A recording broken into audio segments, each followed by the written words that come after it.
PT Bank Negara Indonesia Persero Tbk BBNI mengumumkan meraih laba bersih sebesar 13,7 triliun rupiah pada kuartal ketiga tahun 2022. Angka tersebut menunjukkan bahwa secara tahunan laba bank plat merah tersebut naik 76,8%. Bank BNI terus membukukan kinerja yang solid hingga kuartal ketiga tahun 2022, sehingga dapat memperkuat fondasi perusahaan dalam menghadapi tantangan ekonomi global ke depan. Adapun, hingga September 2022, laba bersih yang diterima bank tersebut tumbuh 76,8% year on year mencapai 13,7 triliun rupiah.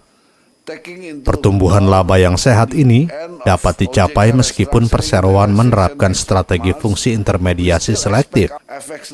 Direktur Utama Bank Negara Indonesia, Roy Ketumilar, bersyukur hingga kuartal ketiga tahun 2022, pihaknya dapat konsisten membukukan kinerja yang solid meski di tengah berbagai tantangan ekonomi global maupun domestik.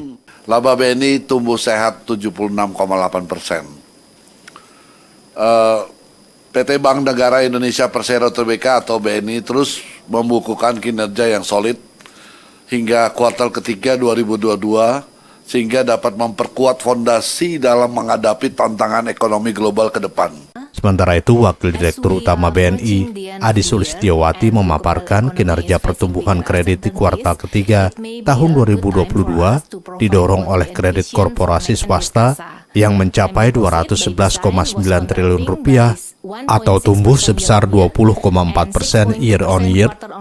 Selanjutnya diikuti oleh segmen large komersial tercatat sebesar 49,4 triliun atau tumbuh 22,3% year on year. 2022 ini didorong oleh kredit korporasi swasta yang mencapai 211,9 triliun atau tumbuh 20,4% year on year. Selanjutnya diikuti oleh segmen large komersial tercatat sebesar 49,4 triliun tumbuh 22,3% year on year. Roy Ketumilar mengakui prospek ekonomi domestik berpotensi tidak lagi seimpresif semester pertama. Namun perseroan masih melihat indikator makroekonomi di Indonesia akan cukup sehat dibandingkan negara lain. Diketahui inflasi hingga September berada pada level 6% yang dinilai masih cukup wajar untuk ukuran negara berkembang, di mana tahun depan diperkirakan membaik di bawah 4%. Dari Jakarta, Tim Liputan Nusantara TV melaporkan.